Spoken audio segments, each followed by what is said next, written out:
হে আমার প্রিয় গ্রাম, শ্যামল সবুজ ক্ষেত, ফলের বাগান, তোমাদের কাছে এই পত্র লিখিলাম।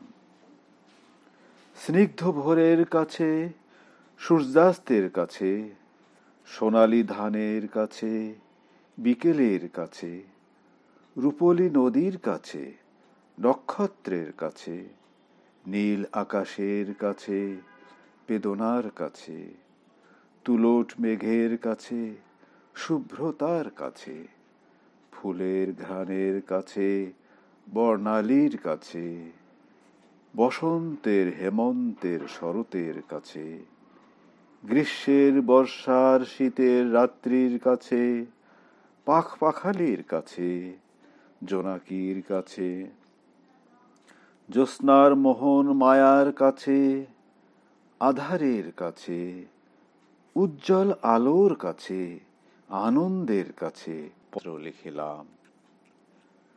শৈশবের দিন, কৈশোরের কোলাহল, যৌবন মুখর প্রহরের কাছে আমি নত জানু, বিস্মৃতির বেদনায় ভারাক্রান্ত আজ, বড় ক্লান্ত, বড় অসহায়, তাই পত্র লিখিলাম।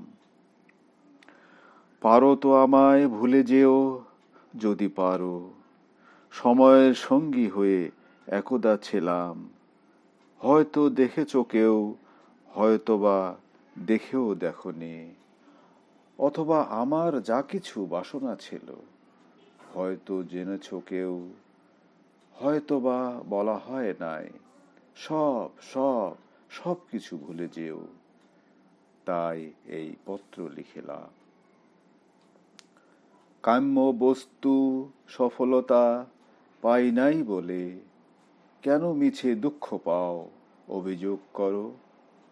সে আমার অক্ষমতা, যেমন তেমন অহংকার। অবোধ নির্বোধ যাই বলো, প্রাচীন বৃক্ষের ছায়া ছেড়ে যে দাঁড়ায় মেঘের ছায়ায়, সে জানে নিশ্চয় কে দগ্ধ হতে হবে। শুধু রোদ নয়, জ্যোৎস্না পোড়ায় তাকে। হয় সে স্বেচ্ছায়, নয় সে তো নিরুপায়, পুরে পুরে দহন জ্বালায় নিরন্তর সমর্পিত হয়। সেরকম তাপিত জীবন থেকে দীর্ঘ তপ্ত শ্বাস, সেই সঙ্গে উষ্ণ অশ্রু দিয়ে এই পত্র লিখিলাম। হয়তো আবার হবে, কি জানি, কি নাও হতে পারে। দেখা কি এতই সোজা? সেরকম জানাশোনা, বোঝা, আস্বাদন কিছুই হলো না। এত ক্ষুদ্র পরিসরে এই তো জীবন, তবু হাহাকারে ভরে কেন প্রাণ? তাই এই পত্র লিখিলাম।